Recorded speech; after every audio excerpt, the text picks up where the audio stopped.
Now, when you look back on that start, was that as frustrating a start as you? I'm sure you've been on teams that have struggled, or been a part of teams that have struggled.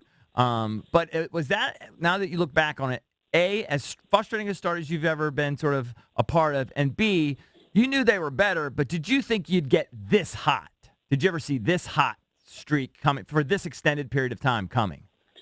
We thought, going into it, to answer the first part of the question, on a team that was supposed to win, I've been Right. associated with bad teams before. I was Right. with Arizona when we lost 111 games. Right. Not a fun season. But you kind of knew you were going to be bad. But exactly, you're going to be bad. Your expectations are settled, and you're working on things. You're rebuilding. You're watching your young players play in those situations. This was the most frustrating 2 months that I've ever had as an executive and as a baseball guy, Right. just because of all the things that happened. It roller coastered and dominoed on us. When Trey Turner goes down, and then Soto goes down, Rendon goes down, Zim goes down, Adams goes down, two of our starting pitchers go down, all in a big bulk of the season. And then you're playing the toughest part of your season really was in those first 2 months. And I remember going into the clubhouse when we were on the road trip when we went Milwaukee for 3 and Los Angeles for 4.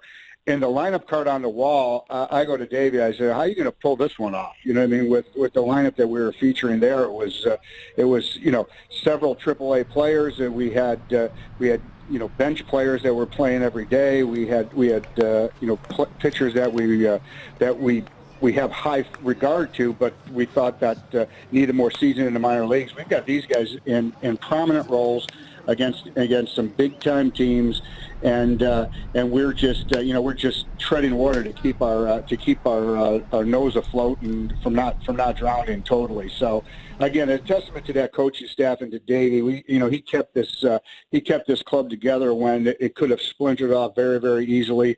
I didn't hear and I didn't notice, and I'm one player, one veteran, one young player pointing a finger and blaming somebody else, either on the record or anonymously. There was nobody backbiting the manager. Everything was handled professionally, and the way a big league team should. And I thought all along, to answer your second part of the question, I thought all along that this was going to be a good team. I thought we were a 92 win-ish team coming out of spring training, and that's how we attacked this season and the off season and early on in the season. So when it doesn't go your way, you try and find remedies for it and kind of some fixes. And again, coaching staff and our minor league staff, our development staff that kept developing these players that we could bring up to kind of stopgap these things till we got healthy are to be commended. Talking to Mike Rizzo, Rizzo, Case. Yes, that's how it's spelled. Hey, Mike, can you tell us if Max is going to pitch in the Atlanta series? I can't tell you yet because I don't know. Seriously, we're going to find out today. He's going to throw and see where he's at. He felt a little bit better yesterday in his throwing program. So we're going to see when we get to the ballpark. I will. I'll alert the media as soon as we figure out what our next step is with Max. But if he's capable of pitching, he will. If he's not, we will save him until he's ready. We're not going to.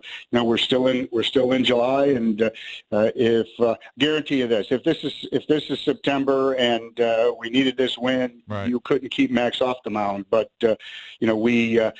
Sometimes I have to be the adult in the room and just say, "Sorry, buddy, not this time." And we're going to look at the big picture instead of tonight's game. So was this? I'm sorry, I lost my headphones. Was this his call? Was this your call to shut him down?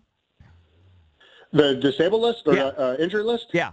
No, he remember he had to back out because of the back, and right. And he's just incapable. He was incapable of pitching the way Max Scherzer pitches. So we all decided to put him on the IL. I would love for him. Ultimately, they are my ultimately decision, along with obviously with our medical personnel. Right, understood. But I was just wondering. It was a no-brainer to you. It was a no-brainer. But I was wondering, like, did Max just say, "Look, I just really can't do it right this second"? You know what I mean? No. Yeah. We're obviously we're in contact. We communicate with the players, and some players are honest with you, some players aren't. It's their competitive edge and that type of thing. Max knows his body very well, and he's a very good resource to figure out how well he's feeling. Joined by Mike Rizzo, the Nats GM, President of Baseball Operations. So you have the trade deadline coming up here in a couple weeks, and right now you're sitting atop the wild card standings, just 5 back in the loss column in the division with all those games against Atlanta left. So I'm wondering, in a hypothetical world, if a GM called you up and said, I have this trade proposal for Anthony Rendon, would you just laugh at him? What happens? For us to trade Rendon? Yeah, if somebody offered you something. Like a great package. That it would have to be something that wouldn't make sense for us to turn down and probably wouldn't make sense for them to acquire. But obviously we're always talking to people, but I don't anticipate moving Anthony Rendon. No, not when you're 2 games up in Mike, the wild card. Have you ever actually laughed?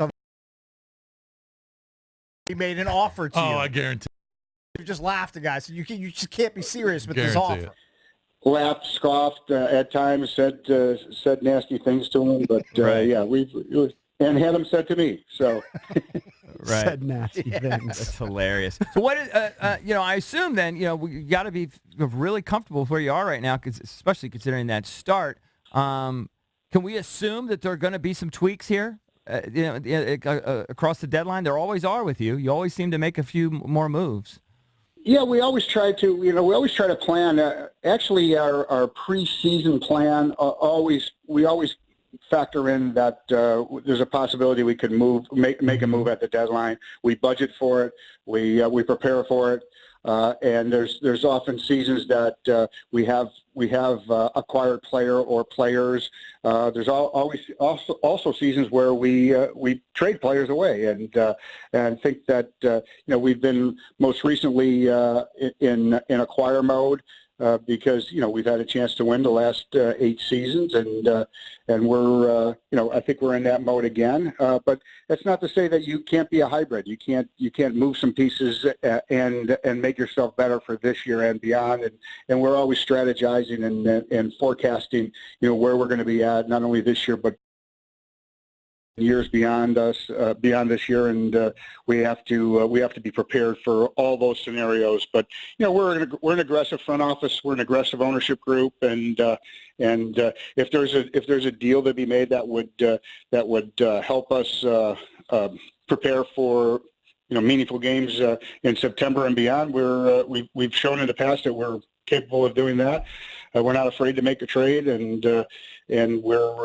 we always have our ears open and let me ask you this, Mike. Preparing to do it. When I assume in years past, when right before these guys had made their debuts, everybody knew about the reputation of Soto, Robles, even Keebum, and I assume those are guys that they called about, and you just said no, and that you're obviously not going to move those guys now. Who are the guys now that they're calling? Who does everybody want when they're calling you? Well, it depends what situation you're in. If you're a team that's buying, everybody wants your players that are performing well, that usually have control. Players call. We get calls about Doolittle a lot. You get calls about Rendon. You get calls about Turner. Calls have kind of stopped about Soto and Robles. Right, because they know. Right. Yeah, untouchable. It's just as untouchable as you could be as a player, just because they're good players and they're controlled and they're right. But once teams see that you're kind of playing well mode and yet you're going to be buyers instead of sellers, then kind of the conversations kind of switch to, how can we make a deal that helps us both, this year and beyond. And if you can get a match there, then talks continue and move on, briskly. But oftentimes they're tire kicking type of conversations. Say, what are you guys looking for? Oh, we're looking to buy, we're looking to sell, and that type of thing. What are you looking to do? And then if it doesn't fit what you're trying to do, then you rarely circle back to them. But there's a list of teams that we've contacted this year and that we've talked to, and there's certain lists of teams that have contacted us.